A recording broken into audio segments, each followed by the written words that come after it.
everybody. This is Green Bean back for episode 4 of the GreenBean's Jets pod. How you doing? We had an interesting playoff weekend. Some surprises, some not so surprising surprises, and some more surprising surprises. And then some things that we knew were going to happen. So this week, I am in a good mood. We are going to be leaving the Orlando area today. So this is my last day in Orlando. The last 2 Jets pods were recorded here in Orlando. We will be leaving early tomorrow morning. Today is like the packing up and getting out of here day. As many of you already know, but I'll tell those who don't. We travel around the country trying to take my kids on every single roller coaster in this great land of ours. And there are 777 of them or something along those lines. It's hard to keep track because they keep adding them. Every year there are more, and then they take some down. But that's that's the pocket, 770 roller coasters in this country, and we're going to go on every single one or as close as we can. So we travel around to each part of the country, and we try to get that done. Obviously very difficult with this year being COVID and everything else. A lot of tumult in the air these days. So we just recently went to Busch Gardens, Tampa, and got that one done. And so we'll continue. We are going to be leaving Orlando, like I said, heading up to more northern Jacksonville area. Very few coasters up there, but we'll be doing it nonetheless. So anyway, I wanted to make sure I got this done for you so I can get up to the next area, set up, and start recording my videos for Jetnation and for Green Bean Jetsfan sites as well. So before we really get moving, let me ask you to please like and subscribe. If you get the chance, it really is important. Now, when I was first floating around on YouTube and everything, I didn't really realize how important that is for content creators. I would watch hundreds of videos and never subscribe, or I would like here and there, but I just never realized that I needed to do those things. And it is very important for content creators to receive likes, comments, but most importantly, subscriptions. So if you get that chance, just hit the little sub button right there. It says subscribe. It's red. It's rectangular. And you can just hit the button, and that's all you got to do. It takes a few seconds. If you'd like to be notified when new content is coming out, you can hit the little bell It's like a little bell button. Looks like a little bell, like a Le'Veon bell. So you can hit that button, and then every time that I make a video, you'll be reminded, hey, Green Bean just put something out. But I'm on Jetnation.com and Jetnation's YouTube page. Like and subscribe there. We do at minimum weekly videos over there. On the Road with Green Bean is the show. And you can go to the Jetnation.com forums, like I've said hundreds of times, the absolute best place to talk Jets. Thousands of posters, thousands of threads, every single happening going on. There's an editorial about it. There's a video about it. We have the Jet Nation podcast with Glenn Naughton, Alex Varillo, and Dylan. That's released pretty much every Tuesday. And they're about as good as it gets. That's my favorite podcast, right alongside of Matt O'Leary's Just Jets pod. Those are the best. And so you can follow me on Instagram, Green Bean Jets Fan, Twitter, Bean the Jets Fan, but most importantly, YouTube, Green Bean Jets Fan. Green Bean Jets Fan, 2 words, okay? So that was quite the diatribe there. Let's get right into it. We have a lot going on in Jets land. As you know, we're coming down from the greatest happening in Jets history by firing head coach Adam Gase. There wasn't any releases of information that the other coaches were let go, but someone like Pollock has already been hired by his previous team, the Cincinnati Bengals, which is good. I really thought Pollock was going to be a good hire when we got him because I liked what he did back in the old days with the Dallas Cowboys offensive line. I thought he did a decent job in Cincinnati as well. So I was really excited to grab him. He was released, and we grabbed him, and I thought that was a fantastic hire. As we know, he didn't do so well here, but I think he was coming around the mountain as he came. So that was good, but he's already been hired by the Cincinnati Bengals, so he's gone. And now, the way I see this, I think we should actually just let everyone go. I know there's a lot of talk of Boyer, the special teams coordinator, being retained. Remember, he was there with Todd Bowles, so he was retained after Todd Bowles was fired, retained by Adam Gase. And now that Adam Gase is gone, there are a lot of calls for him to be retained again. I don't know. I like him just as well as anyone else, but I'm in the mood for a nice house cleaning. Just get them all gone. Just do it. Now, another one is Hines Ward. We're hoping that maybe he can be retained. Remember, he was an assistant, like an intern, a coaching intern. He and DeBrickashaw Ferguson, and then he was offered a job to stay on as the assistant to the assistant wide receivers coach. And he's done a good job, I guess. I don't know how much I like him as a coach. Obviously, we all liked him as a player. I didn't like him when he was playing, but I'm able now, in hindsight, to recognize his wide receiver prowess. During the time, hated him, just like I hate everybody else. So we have that going on, but that leads us to the head coaching search. So we've had quite a few potential candidates in the House or in Zoom meetings, as you know. They haven't met physically with anyone yet. They are performing these interviews, the initial wave of interviews, through virtually through Zoom. So let's do this in no particular order. We'll go through the candidates today, and we will kind of tear down a little bit of the positives, negatives, see what we really think about them, and I'll give you my opinion. As you know, I have been a fan of the Jets since 1982, and I have seen this a boatload of times. Now, one of the things I'm very cautious of is hiring that hot coordinator. Not to say that the hot coordinator isn't going to be the next great head coach. It's obviously possible, but for me, I am leery of that course of action.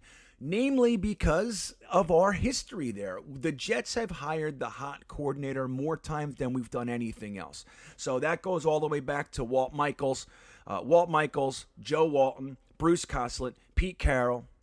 You remember Pete Carroll was our defensive coordinator, and we fired Bruce Coslett, retained the rest of the coaching staff, and just promoted Pete Carroll to his first head coaching gig for 1 year. Then we hired a previously failed head coach in Rich Kotite. Rich Kotite resigned. We got Bill Parcells. So that was the little era where we didn't do this. Then when Bill Parcells was gone, he tried to hire Bill Belichick. Bill Belichick threw us a little cocktail napkin and said, no thanks. We promoted Al Groh from the linebacker coach to be head coach. Al Groh left us a year later to accept the job at UVA, which is where Bryce Hall came from, as you know. That's Al Groh's alma mater. Got offered the job and took it, which was unfortunate because we liked him. So then we went back to our traditions and hiring of the hot coordinator. We got Herm Edwards.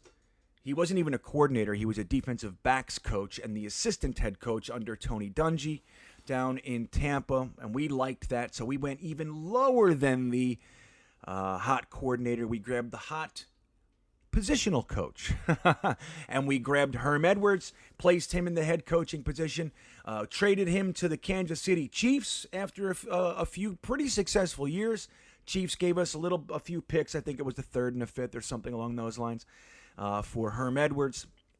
And then we moved on, and we took Eric Mangini, which started the inflammatory war between the Jets and Patriots. It exacerbated the already existing issue with the Patriots.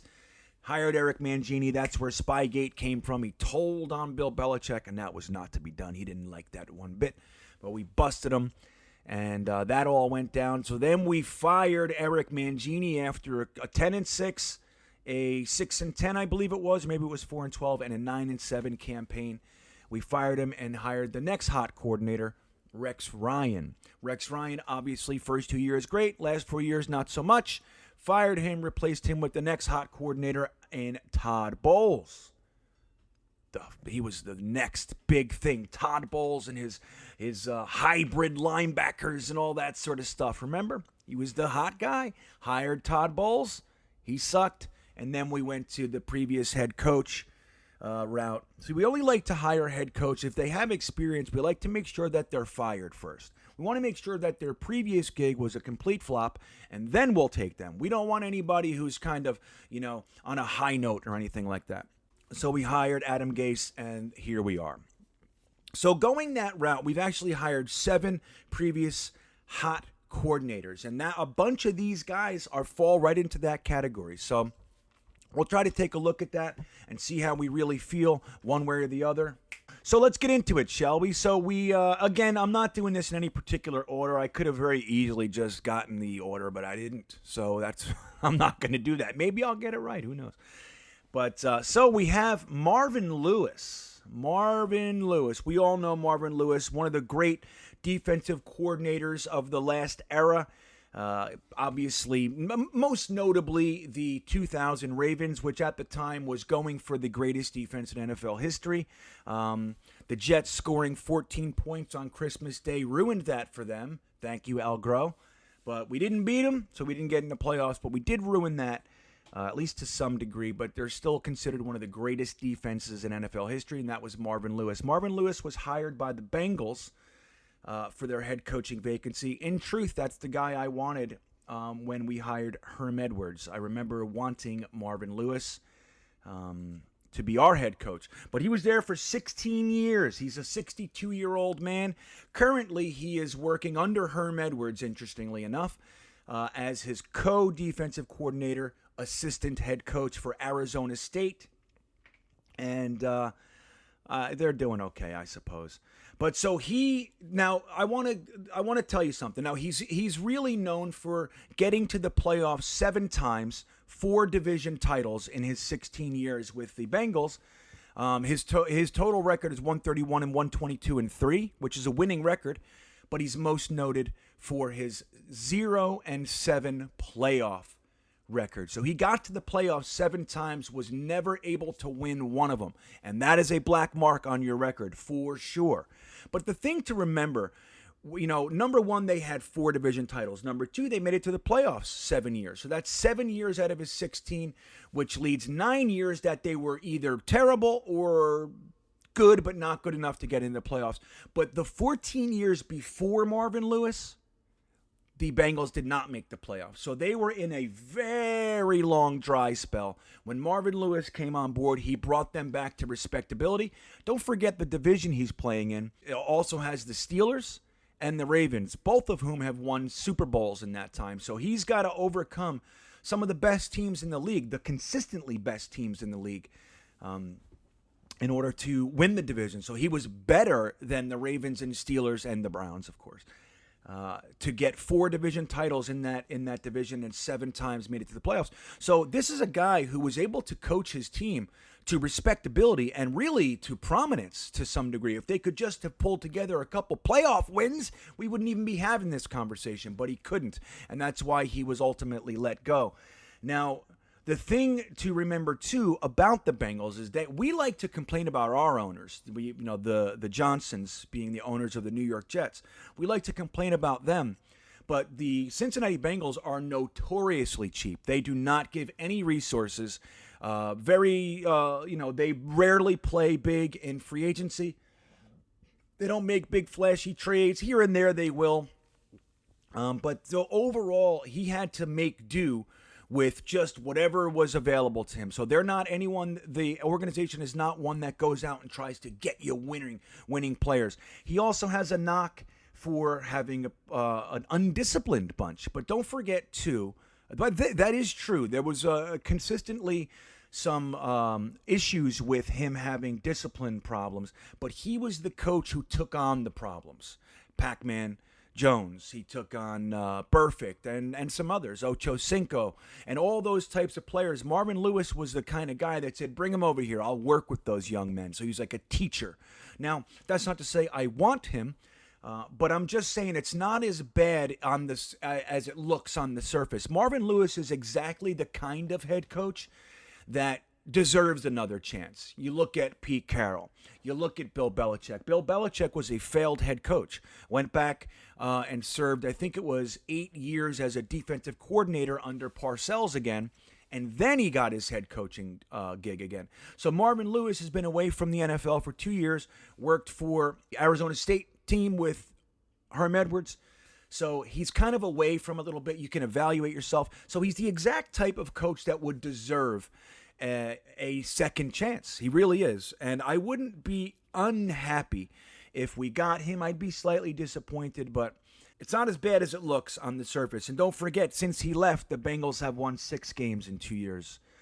Not too awesome for them, okay? Obviously, we know the story with Joe Burrow. Sadly, was knocked out this season with a terrible knee injury, actually. I think it was torn in 3 places, so that's not good, and that's a shame.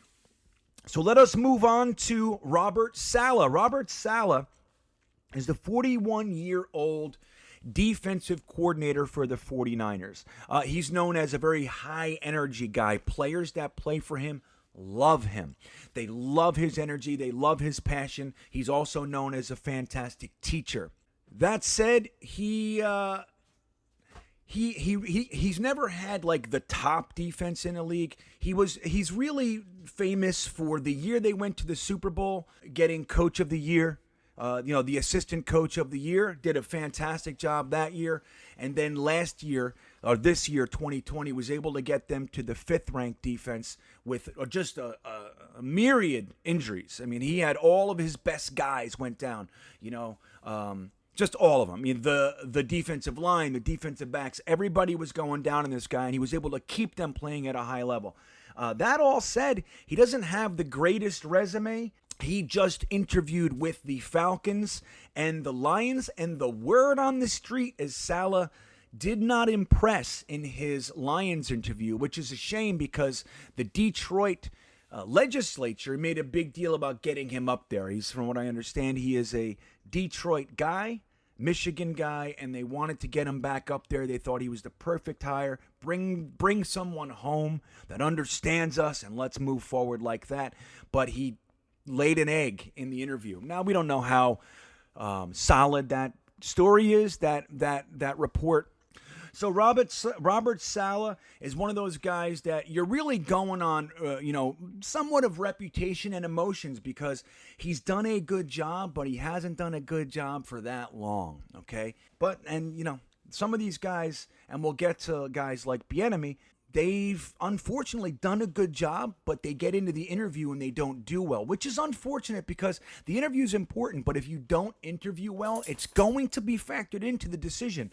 So Saleh so far has not done well from reports, and it seems like a long shot to me. I actually like the guy. But then again, look, we don't want to go like we constantly do. It's a tendency of teams to go the exact opposite of what they had. If they had a failed head coach with one personality trait, they like to go the other way. And so everybody can go, oh, it's just so much better. I really appreciate So like when we had Eric Mangini, he was super stoic, never showed information, of any emotion. And then we get Rex Ryan. He's like, I'll kick your ass. There's a target on your chest, baby. He's threatening players. Remember that with the linebacker from Miami Dolphins? He told him, I've stepped over tougher players on the way to a fight than you. Remember that? And he would yell at guys during the games and say, that's why my brother cut you. You're a loser. Like that. So we went from Eric Mangini to Rex Ryan. And then when Rex Ryan was gone, we went with the mute Todd Bowles. I don't know if he ever even spoke during a game. He's never showed anything. We have that one gif of Todd Bowles rolling his eyes. It was just the most subtle thing. He just rolled, closed it, and took a breath like, Jesus, what is this team doing? But that's it. So we went swinging back and forth. Then we grabbed Adam Gase, which is kind of another one, but he's kind of an asshole. So they went that way with super respectful Bowles to asshole face Adam Gase. So you don't want to go from those guys and swing all the way back to Saleh just because he's all fiery and emotionally based. Yeah, that shouldn't be the decision. So that's him.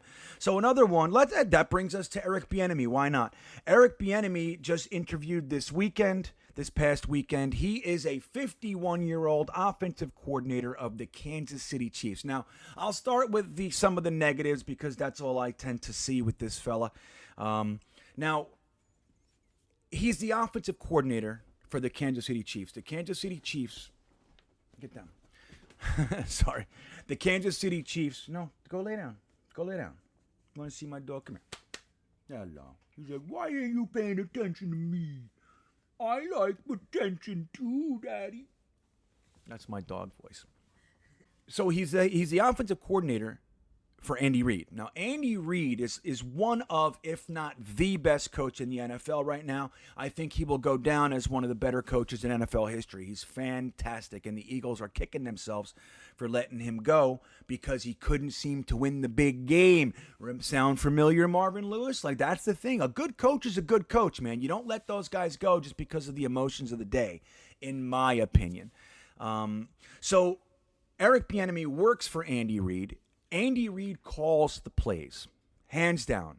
Andy Reid runs the offense. Andy Reid calls the plays, makes the adjustments mid-game. So Eric Bieniemy does not have that responsibility with the Chiefs. Now, so you'd think, okay, well, at least he's working with the quarterback. Mahomes, who's one of the better quarterbacks in the league, obviously, coming out of the gate from the 2017 draft, he's already a Super Bowl champion and he's already a league MVP. He's doing quite well. He's only the second quarterback in NFL history to throw for 5,000 yards and 50 touchdowns. So the kid doing good, all right. And you'd think if Bienemy has any hand in that, that's a solid green check in his column. But the problem with that is that the guy working hands-on with Mahomes is Kafka. So he's the guy, if you watch during the games when Mahomes comes off and he's sitting there with his Microsoft Surface, it's Kafka that's sitting next to him, not Bienemy. So there's a kind of a gap there between what, the title says and what he actually does. Andy Reid is absolutely the offensive coordinator, and Kafka is absolutely the quarterback coach. So what does that leave for Eric Bienemy? Now, Matt O'Leary was kind enough to post some quotes from Patrick Mahomes, which is helpful because Mahomes talks a little bit about what Bienemy does. And he says that he's instrumental in creating the offensive wrinkles that identify what the defense is doing. So that's kind of what he's teaching. He's a whip where it comes to recognizing what the defense is going to do, what their tendencies are, what the lineups and what the formations insinuate. So, and he said that part of the offense is Bienemy, and Bienemy's fiery. He seems stoic, but he's not. He's really kind of a rah-rah guy. He doesn't take any shit kind of guy. Very firm. He's also known as a teacher. Now, I'd be, it's unfortunate, but you got to talk about this stuff too. Eric Bienemy also has a checkered past. Now, you guys know me. I was a homeless man in Newark, New Jersey, sleeping in hallways. So I obviously believe that people can be redeemed. I mean, look at me now. Don't I? Look, I'm obviously fantastic, So I'm obviously fantastic and wonderful. So the fact that I was trouble doesn't mean that I can't be redeemed and I can't pull together a good life. And I believe that's obvious. Andy Reid's not going to keep you around if you're garbage, right? So, but you have to mention it. You have to talk about it. So when Bienemy, who was third in the Heisman voting as a running back for Colorado State, very good player, highly recruited out of high school, all that sort of stuff. He got into some trouble a few times. The most notable is when he got accused of harassment, physical harassment on a young woman, grabbed her by the neck and said some stuff. He also got into some trouble with like fixing games or something along those lines, some gambling and things like that. So those are things in his past. There was a chunk of time there where he was pretty much known as trouble. He got banned from the University of Colorado for a year, then got banned again later. So these are the types of things, while he hasn't been in any trouble for a long time, and I obviously think that's just, you could chalk that down to a young man learning the ropes of how to be a man in this world. We all go through that stuff. A lot of us just don't go through it with cameras on us, thankfully. So Eric Bienemy, when he becomes the head coach of the Jets, if that were to happen, These are the types of things that the New York media is absolutely going to dig up. This is the stuff that they're going to use to distract and create storylines. So maybe in Arizona, maybe in Houston, they wouldn't really focus on that type of stuff. But one of the concerns I have for distraction is that it's going to be brought up. It wouldn't stop me from hiring him if he was the best candidate, but you have to factor that stuff in as well. So Bienemy, very respected. Lots of people think he's great. But again, it's very difficult to identify what that man actually does on a daily basis. Clearly, Andy Reid has him around. I don't think he would waste the title, position, and the time if he wasn't worth a shit. Then again, Adam Gase keeps Daboll Loggins around, and we know what that's all about. But then, it's not, Adam Gase is not Andy Reid.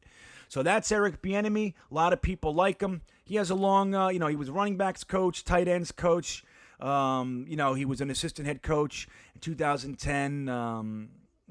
He's been with the Chiefs since 2013, it looks like. He was with the Vikings before that. So he does have a decent resume as well. He's been coaching since 2001, so that's 19 years as a coach.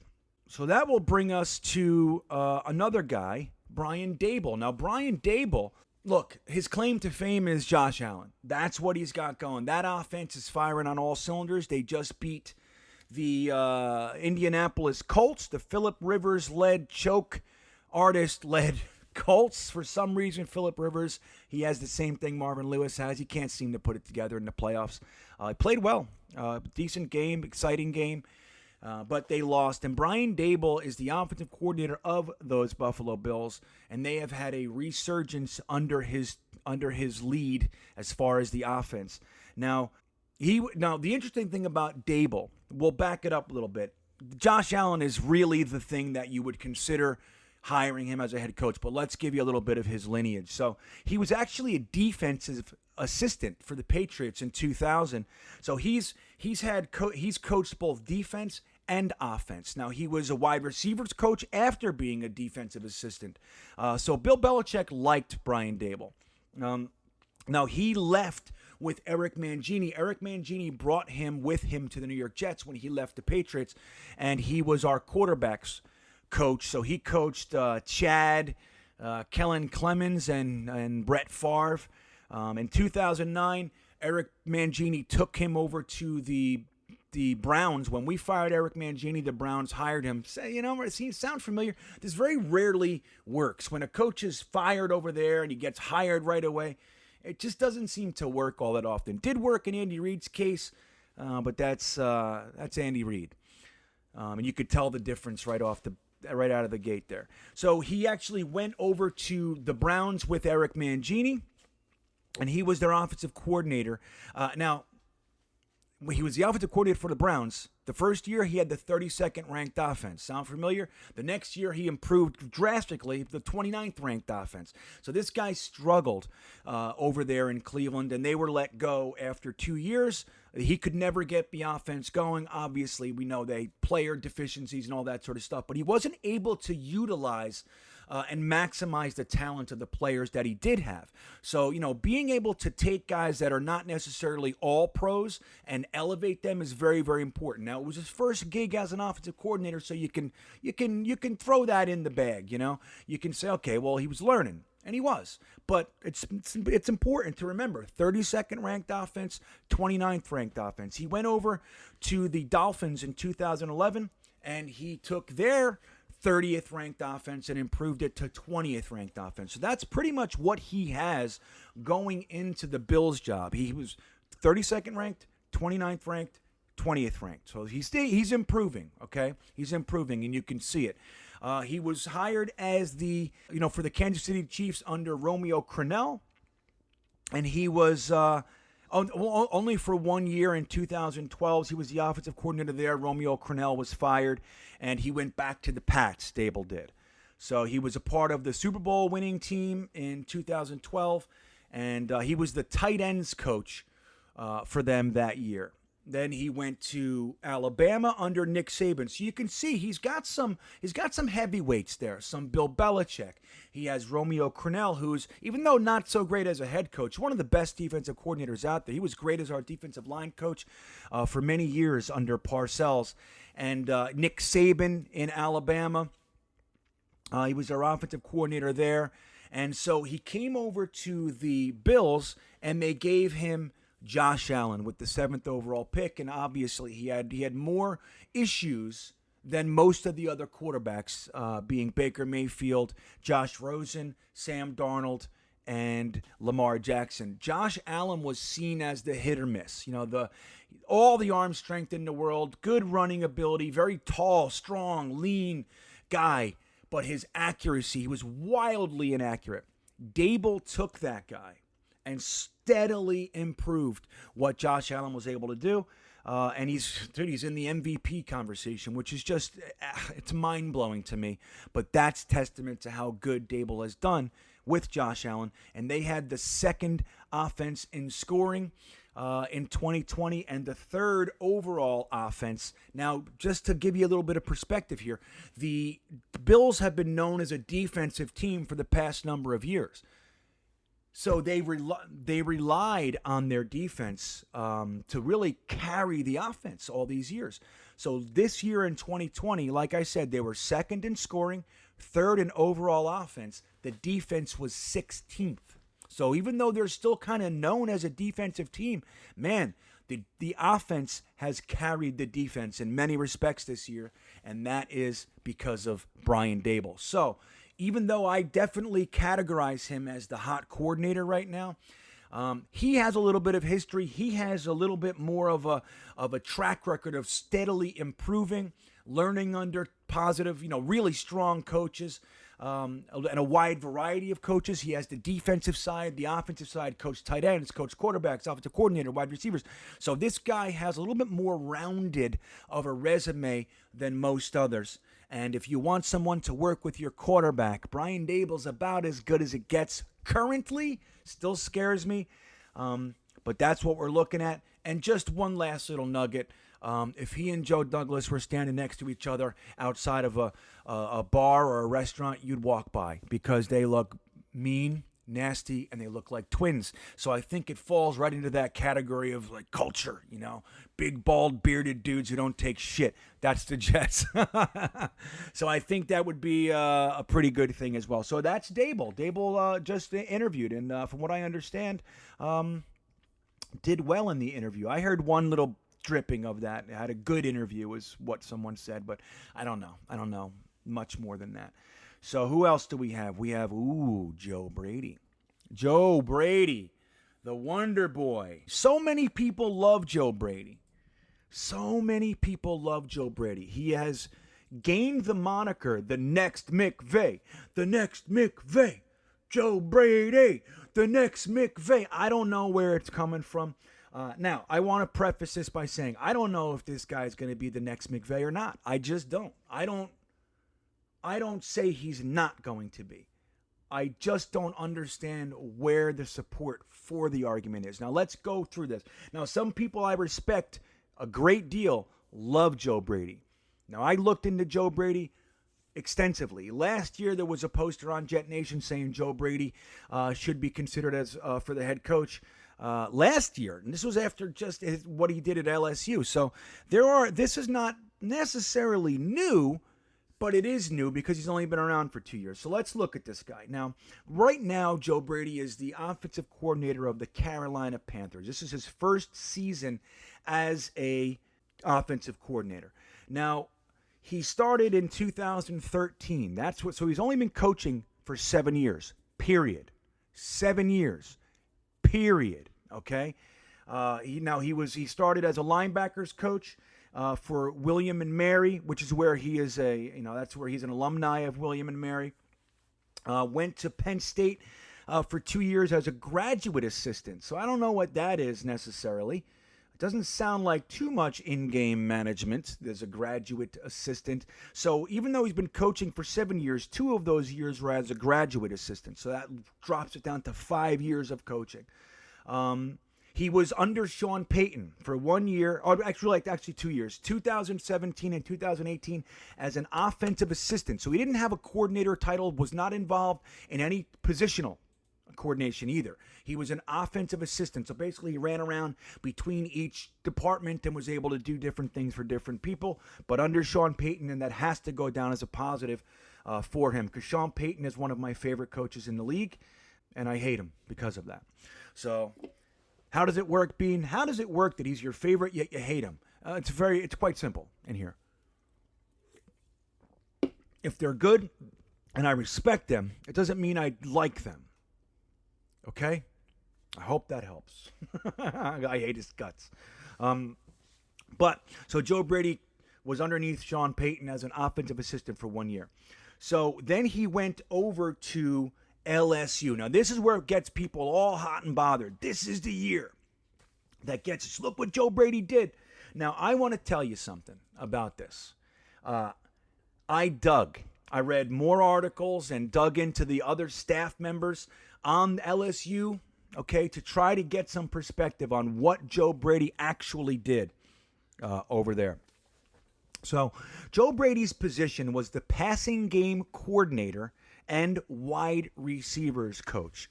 There was another man there. He was there for a few years. He was actually with LSU for a while, but as offensive coordinator, Steve Ensminger was the offensive coordinator and quarterback coach. So Joe Brady gets a lot of clout for what he was able to do with Joe Burrow, but the truth is he wasn't Joe Burrow's coach. Okay, he also did not coordinate the offense, and he did not call plays during the game. Where Joe Brady's position was he worked with the wide receivers. He did help with Joe Burrow. He had input. It was a team effort there. So it's not to say he was removed from Joe Burrow, but he wasn't over Joe Burrow.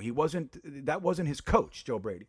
So he had input on red zone play calling. He did not call the plays for the offense. He had input during red zone play calling, and he coordinated the passing game, so he's able to work with the wide receivers and tight ends and all that. Now, I want to point out, while that offense was record-breaking, and Ensminger definitely says Joe Brady was a big part of that. That's great, and I wouldn't doubt that he is. Again, he did not coach Joe Burrow, did not coordinate the plays, only had a hand in it. Ensminger was the boss of the offense. Now, the interesting thing, too, is that particular LSU team broke a record. I don't know if you guys know this. They broke a record for how many players were taken in the draft. 13. There's never been a college team that had 13 players taken in the draft before that team. Now, in addition to that, 5 of those 13 were first-round picks. Another record. I'm sorry. That one wasn't a record, but still 5 picks in the first round. So 5 players that were on Joe Brady's team went in the first round. 13 went in the draft in total. So what does that tell you? He basically has an NFL team. That's what that is. Half of the team is NFL almost. Okay, so no other college team can boast that. So basically, he's coaching the guys like Justin Jefferson, Joe Burrow, Jamar Chase, who's coming out this year. Think about that. So not even all the guys that were NFL quality got drafted because they're still in school. So there's a lot of that going on. Now, he did a good job. He was there for 1 year as the passing game coordinator and wide receivers coach. 1 year. He went over to Carolina, and his offense is 20th. I believe the Carolina Panthers are picking 8th overall. 8th, that's a top 10 pick. Doesn't look so good, right? So granted, it's his first year, and, you can't expect, first year to be, number 1 offense in the league. Fair enough. But the thing I keep hearing is he did the 20th offense without McCaffrey, and he had Teddy Bridgewater starting as a quarterback. So that's not an argument. That's not an argument for how good he is, okay? When coaching All-Stars, they had a record-breaking offense. When he went to a team that wasn't All-Stars, he had the 20th ranked offense. There's only 12 offenses lower than that, so he's lower than halfway down the spectrum, okay? You can't say that the players that he didn't have might have made him better. You cannot do that. That's not an argument for why someone should be a head coach. Now, I want to tell you something. I like Joe Brady. I think he probably does have a very bright future.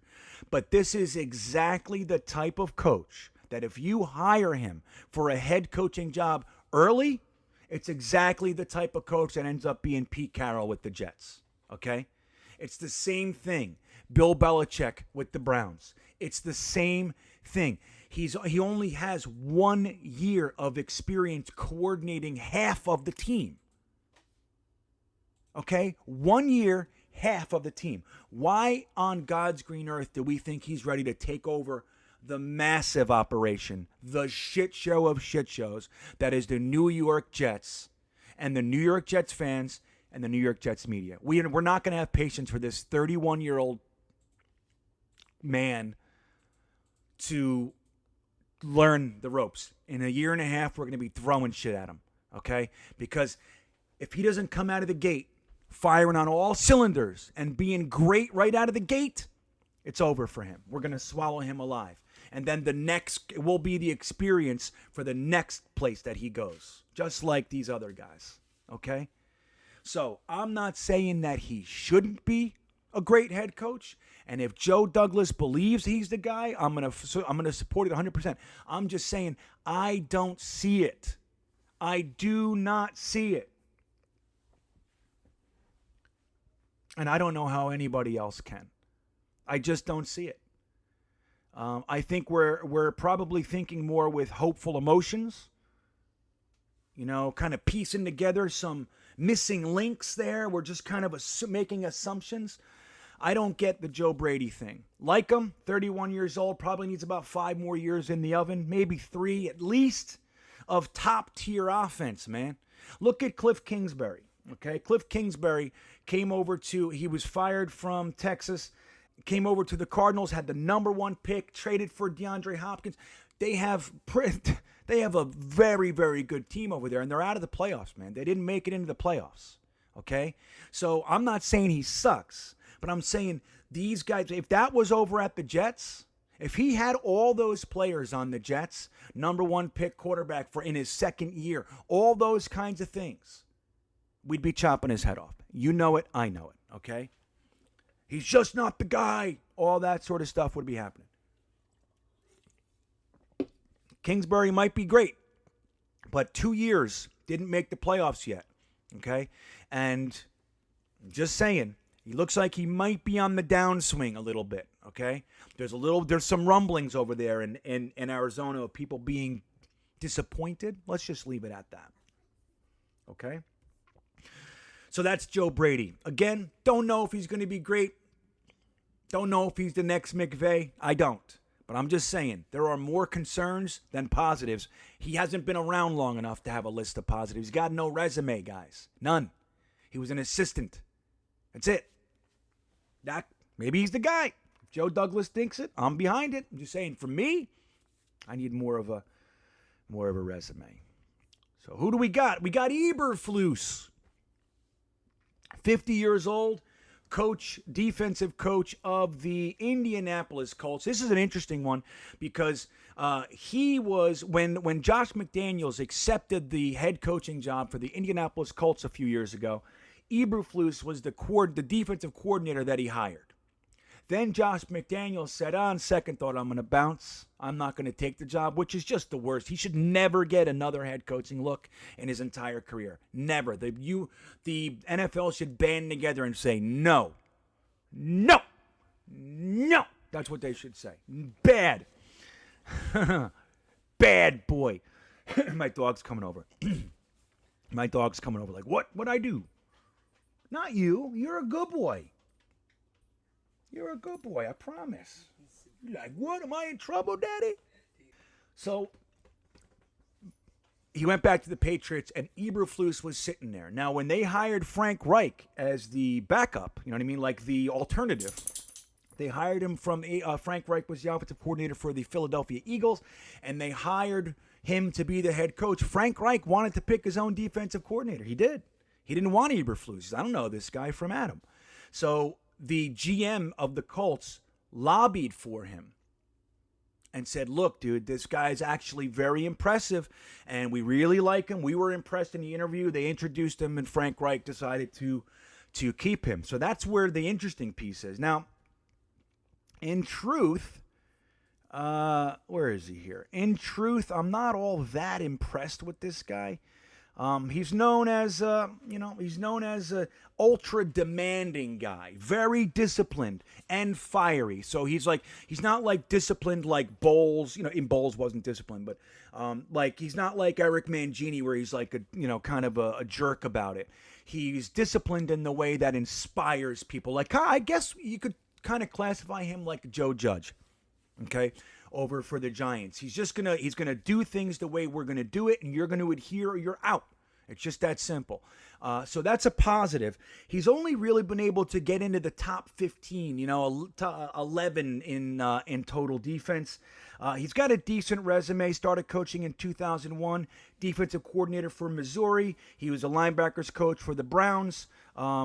Interestingly, the same team where Daboll. So he coached with Daboll over at the Browns with Mangini. Cowboys for 4 years. He coached linebackers there. Really, they really associate a lot of what the linebackers were able to do. Anthony Spencer, DeMarcus Ware, those guys. They attribute that to Eberflus. I don't know, man. I don't know. But a lot of people say he was instrumental in getting those guys to play to their maximum potential. Now, one of the things that was good for him, when they fired Rob Ryan down in Dallas, they said Eberflus was actually the guy taking care of the transition from Rob Ryan's 3-4 to Kiffin's 4-3. So they said without Eberflus, it would have been a shit show. So they actually he was very important to making that transition possible and smooth and all that. So he's a good teacher. They said he was the one who was able to take the different vernacular and terminology and kind of translate it and get it over here to make it all smooth. So that's good. But, he's been the coordinator in Indianapolis since 2018. And like I said, he's cracked the top 15, but he's never had a top defense. He's just kind of a good coach. So I don't know, I don't know how motivated I would be to want to lock him up as the head coach. Seems good. Seems nice. Discipline, that's always good. So that brings us to Arthur Smith. Now, a lot of people have Arthur Smith as their number one candidate. That's fine. I don't necessarily have him that high.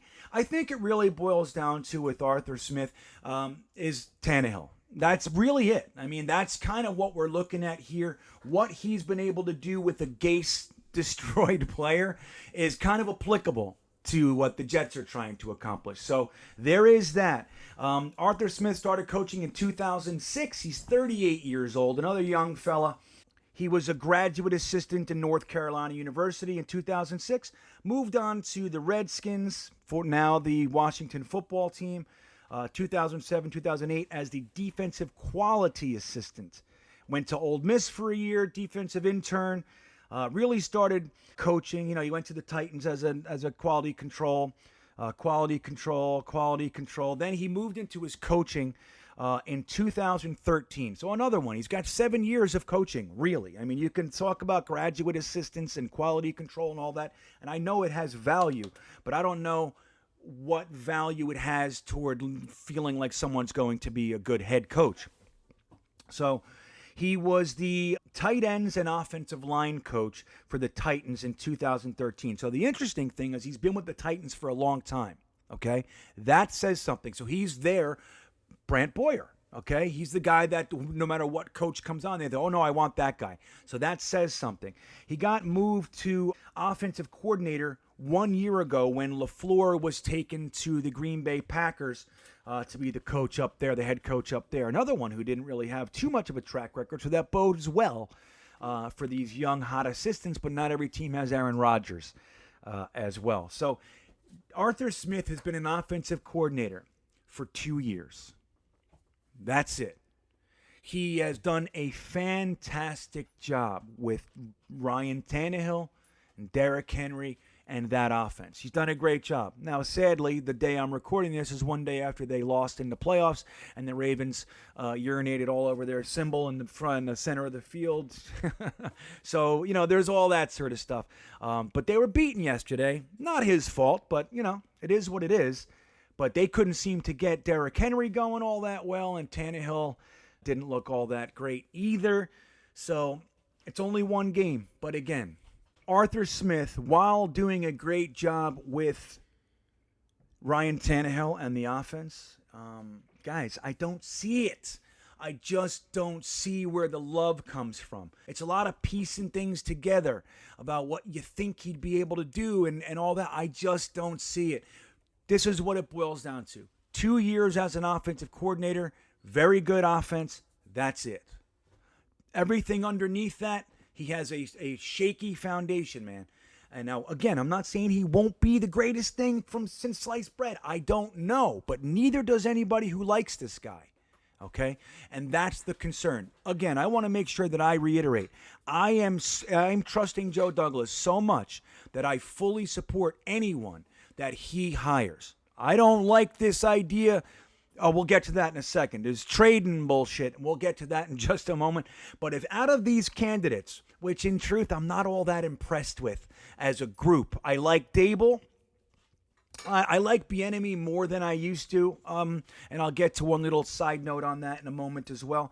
But overall, Joe Brady, Marvin Lewis, Robert Saleh, Matt Eberflus, Arthur Smith, guys, I don't know what the hell we're doing. I really don't know. I don't love these guys. There's a lot of hoping these guys could be good, and I just don't.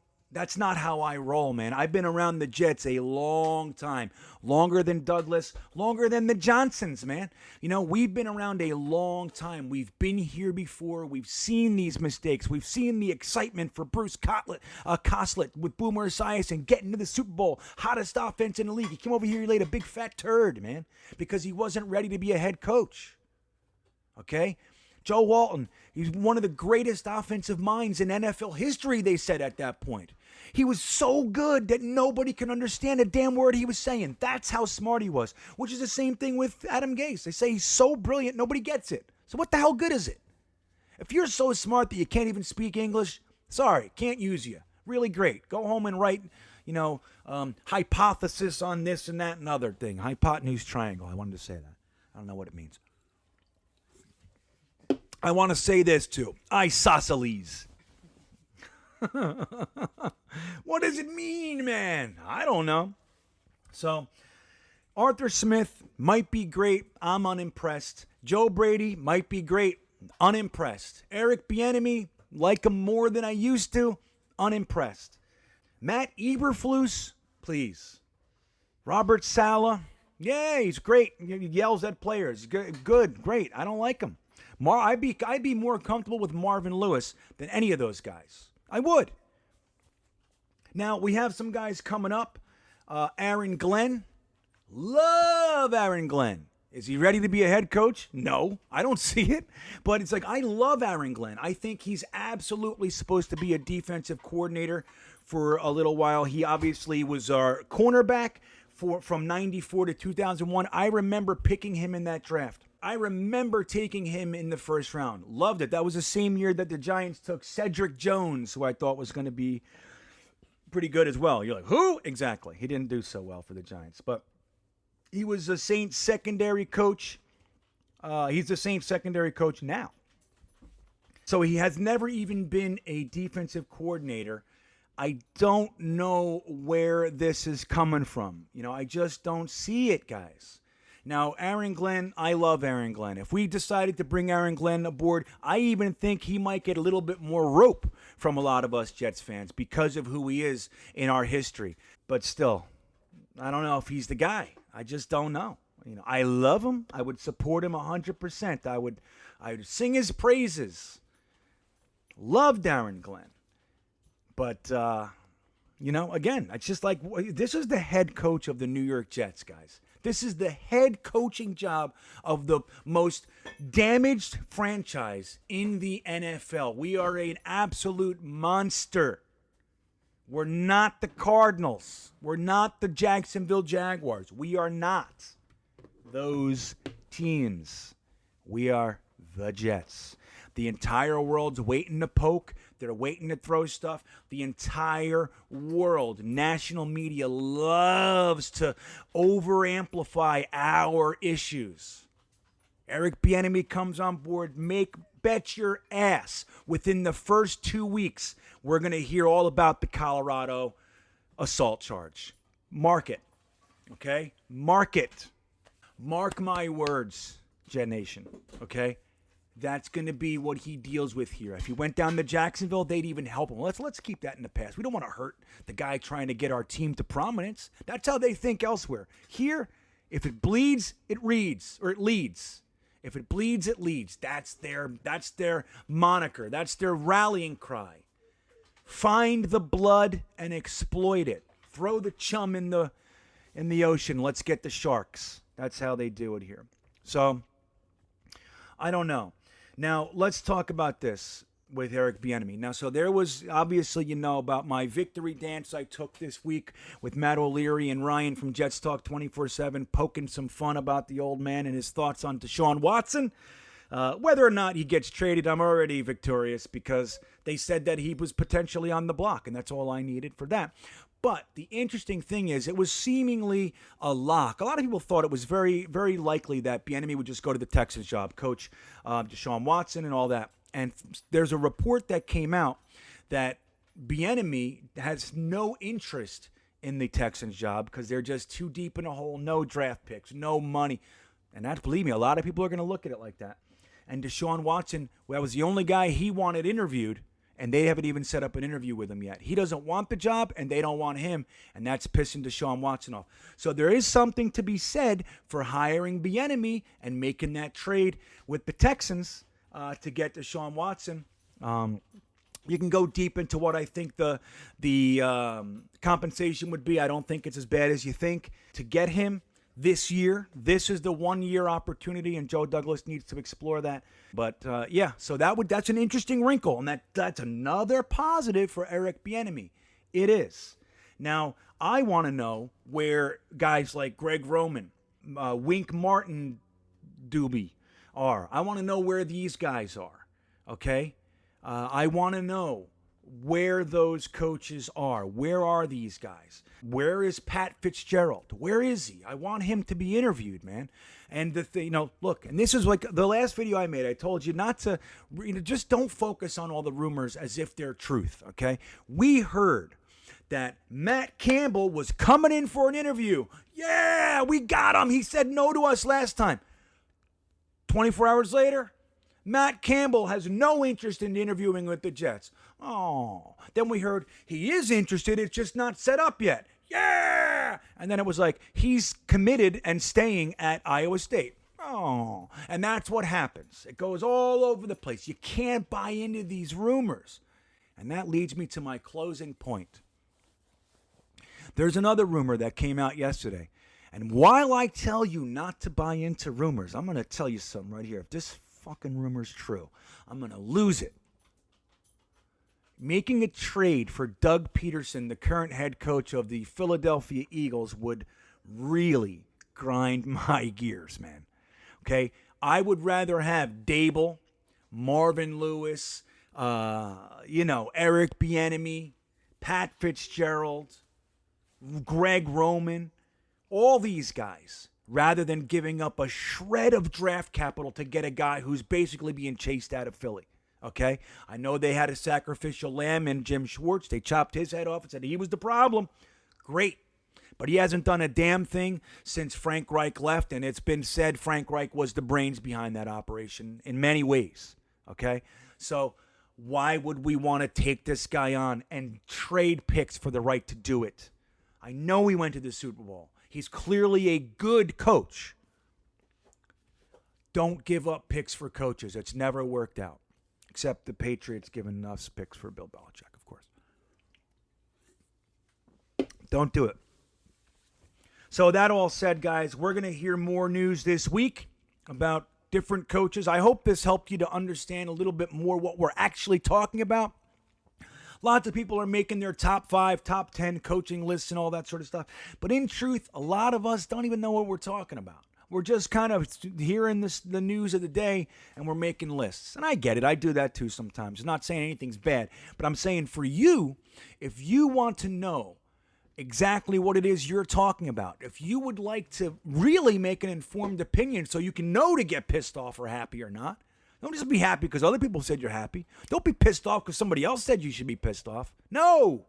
Do your own research. Make sure you're looking at more than one source and check the source. This goes for everything, man. Don't get don't get sucked into the whirlpool, okay? There's a lot of crazy shit going on out there right now. Don't believe anything until you find your own sources. And that particularly applies to this New York Jets head coaching search. And I think we're off to a good start, but I'm not necessarily psyched yet. I'm a little disappointed. I wanted Greg Roman, I wanted Pat Fitzgerald, and I wanted Matt Campbell on that list, and they're not. I'm unimpressed with Joe Brady, Arthur Smith, and Eberflus and Robert Saleh. Like I said, if Joe Douglas likes him, I'm good. If he trades a pick for Doug Peterson, I'm going to be a little upset. I'm going to be like, dude, that's a hit. That's a shot. It's a chink in the armor of Joe Douglas, what he's wearing right now. Me, I'm not doing that. If it was Andy Reid, yeah, you could trade a pick for Andy Reid. John Harbaugh, yeah, you could trade a pick for John Harbaugh. Sean Payton, yeah, you could trade a pick for Sean Payton. Doug Peterson, don't you dare. Don't you dare. That all said, don't forget to like and subscribe. I'm leaving here in merely hours. Got to go set up, tear this thing down, and I'll be in Jacksonville in just a little while. The next time you see me, I will be in Jacksonville. Oh, no, we have the 10 o'clock mock. But by the time you hear this, the 10 o'clock mock will be yesterday. So I won't even talk about it. But you can check next week for the 10 o'clock mock. Anyway, guys, thank you for listening. Don't forget to like and subscribe. Please check me out at Jetnation.com, Jetnation YouTube, Green Bean Jets Fan YouTube, Green Bean the Jets Fan Instagram, and Bean the Jets Fan on Twitter. Don't forget the Tuesday night Talking Jets panel with Matt O'Leary, Ryan, over at Jets Talk 24/7's channel. And please like and subscribe to all your New York Jets content creators, Jets Media, Loyal New York Jets fans, Gangrene David, and all the rest. We need your support, and we're happy to be there with you. We'll get this going. Go Jets, everybody.